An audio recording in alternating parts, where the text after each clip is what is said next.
नमस्कार दोस्तों, हमारे चैनल पर आप सभी का पुनः स्वागत है। ये वीडियो जो है अभिलेखों से संबंधित है, तो उम्मीद है वीडियो को पसंद आएगा। तो वीडियो में लास्ट तक बने रहें और वीडियो का लुत्फ उठाएं।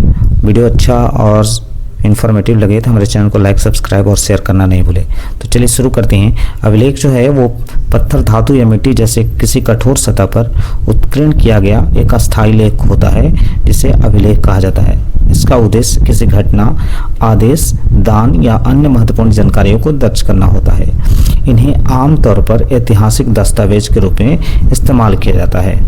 तो अभिलेख देख लीजिए, अभिलेख से संबंधित महत्वपूर्ण जानकारियां हैं, क्योंकि यह किसी भी व्यक्ति या शासक की गतिविधियों और विचारों का सीधा और प्रमाणिक स्रोत होते हैं। अभिलेखों के अध्ययन को एपिग्राफी भी कहा जाता है। भारत के संदर्भ में सर्वाधिक प्राचीन जो अभिलेख माना जाता है वो बोगासकोई अभिलेख है। इस अभिलेख में आपको वैदिक देवता इंद्र, वरुण, मित्र और नासतिन की जानकारी मिलती है। ये काफ़ी इंपॉर्टेंट है। जो पूछता है कि किस अभिलेख में वैदिक देवताओं का उल्लेख किया गया है, तो आपका बोगासकोई अभिलेख हो जाएगा। आरंभिक अभिलेखों की भाषा प्राकृत हुआ करती थी, लेकिन बाद में अभिलेखों की भाषा संस्कृत होती गई। आरंभ में अभिलेखों का इस्तेमाल कम देखने को मिलता है, लेकिन बाद में अभिलेखों का इस्तेमाल जो है वो 4वीं से 5वीं शताब्दी में व्यापक रूप से किया जाने लगा, क्योंकि शासकों द्वारा इसका महत्व ज़्यादा दिया जाने लगा। भारत में सबसे प्राचीन अभिलेख जिस शासक के मिलते हैं उसका नाम अशोक है।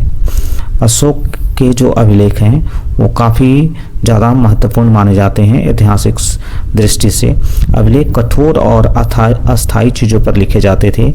अभिलेखों को लंबे समय तक सुरक्षित रखा जा सकता है। ये सभी विशेषताएं हैं अभिलेख की। अभिलेखों में महत्वपूर्ण जानकारियां होती है, साथ में ये समकालीन इतिहास की भी जानकारी देते हैं।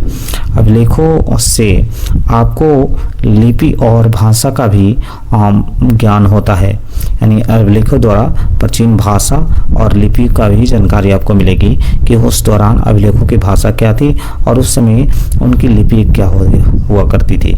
इसका प्रयोग जो है पुरातात्विक स्रोत के रूप में किया जाता है।